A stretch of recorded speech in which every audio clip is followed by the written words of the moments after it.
Good afternoon, everyone. So I'm going to talk a bit about this urban expansion planning approach for managing growth in cities. I started my career at New York University. I was there for about 10 years, and while I was working there, we learned a few stylized facts about urban growth in the world. The first is that urban growth is overwhelmingly happening in Africa. It's not really a European or North American phenomenon. And as cities are growing in population, they're also expanding in their land demand. When a city doubles in population, it usually triples in area. The other thing we found is that most of this increase in the urban area of cities is happening informally, especially in the residential sector. A huge portion, it says 66 to 90% of new residential growth in Africa is informal. It's fine. This is challenging because it means that people are able to find homes, but it means that they're not getting any of the public goods that usually make housing work. So there aren't any major roads, there's very limited land subdivision, people aren't thinking about risks, and it's relatively permanent. After people have settled somewhere, it's hard to locate them. What is the difference between the urban expansion plan and the usual traditional plan? In Uganda, we call it the physical development plans. You can call it the zoning plan. I don't know how it is called here. But the urban expansion plan is simple and cost-friendly to prepare because we did not have to get any consultants to do that plan. We did it ourselves from the training we got from Cities Alliance. And then it is also not limited to the administrative boundary. So it clearly addresses the challenge of of sprawl at the periphery of the town. And then it is easy to acquire the land for specifically one subject. This is a concept that has not been formally introduced in the country. So we just want to hear perspectives of the Kenyan participants, and they were carefully selected.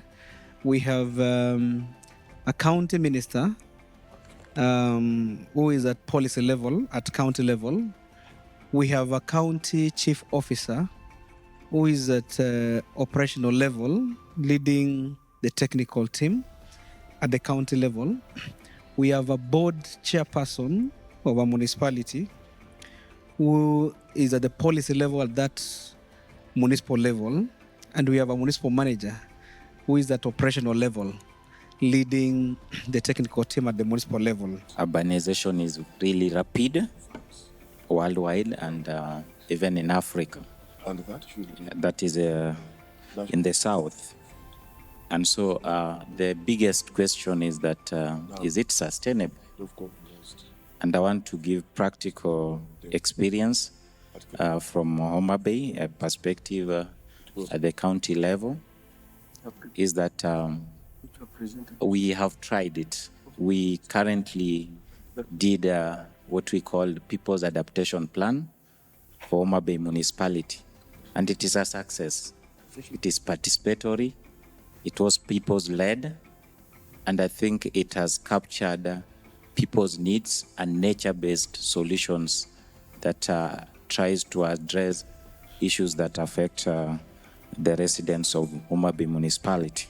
We just want to get an experience from you in terms of, are you experiencing urban expansion in your municipality, and what have you learned from the discussions here? From where we sit, I think most of the challenges that have come across here have put us in a very awkward situation. One, the issue of all those laws that speak different language to the same matter is an issue that is affecting our delivery, and that cuts across these municipalities. We are privileged to have had the development control function fully delegated to us, but we had a huge task of sitting down to harmonize WACA and PLUPA, okay? So that we are able to see what we are able to do at our level and what the CEC in charge of urban planning does, so that the process is seamless and conclusive and without violating the law. Looking at what is happening in the world, it's true. The future looks, everybody will be in a city or a town, and everybody has alluded to that. I've heard for a while now the future is urban, but there are quite so much concerns, and I think they have been raised here.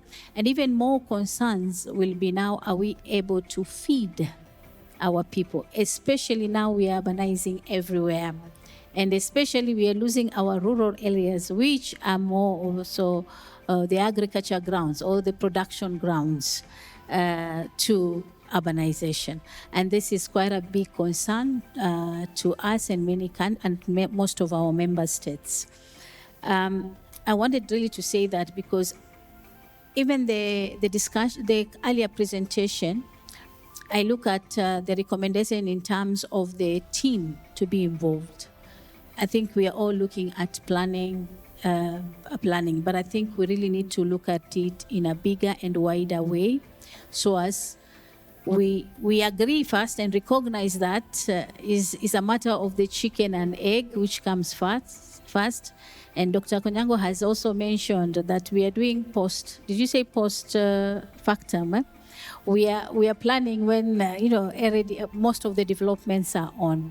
And again, of course, we console ourselves and say it's not too late. The problem we have is that the sections of the county government area there, they don't want to let go of the municipalities. The Urban and Area Cities Act are very clear about provisions of some of the amendment acts, which should actually transfer functions. The problem we have is that how do we oversight the transfer of these functions? Because the transfer of functions, as one of us was saying here, is just on paper. Once it is done, you find that there are some municipalities which have got accountants who are earning salary, but no single cent has ever gone to the accounts of those municipalities. So municipalities are just there in paper. So the best thing that we can do is, how can we oversight this transfer of functions? Because they are gazetted, they are legal, and these are the reasons why we have so many court cases. Because some people realize that there's an area where there's a gray area, so people go to court. These things come because the people read about these provisions, about the act, because there are so many gaps. The problem of the municipal managers are supposed to report to the board, technically to the chief officer. You find that the municipal manager is actually captured, he does not know what to do. You find him inside, he's supposed to report to the board, at the same time, he's supposed to report to the chief officer. This a person is under capture and ignores the municipal functions or ignores the chief officer's functions and come this way. So there has to be somewhere whereby we need to give a guideline how we can have a central point. This one goes directly to my sister from Bale. She talked about urban areas, the planning, moving to the pre-urban, where the communities are. I wanted her to clarify, maybe possibly how they have dealt with the issue of culture, because we Africans, especially burial within the municipal areas, when it moves to the peri-urban, you will find that most of the people we are going to meet there are actually indigenous people who feel that even if their son dies in America, must be brought and be buried next to his home or his house. What strategies have you put in place to help you overcome such scenario? Because when we are expanding urban areas, we are expanding them into the community. And these communities are not those who are migrated to the urban, who are more enlightened. These are communities who are just there. Some of them are not very much literate. How do you deal with such? Thank you. In the 13 years that I've been doing urban expansion planning, I've sat in a lot of rooms with people who have told me all the complexities of their legal systems, the complexities of their land tenure and management systems, the complexities of the political relationships they have with the center. I would just say, when we think about whether or not Kenya can do this type of planning, we should keep in mind that Kenya is not uniquely complex. The difference between the places that can do this and the places that can't is not the complexity of their systems. It's whether they're looking for problems or looking for solutions. I know that about 1/3 of the cities or counties or municipalities that we support are able to do this on the ground within 5 years. That means that 2/3 can't. And what it comes down to isn't the system that they're in, it's the leadership that they have.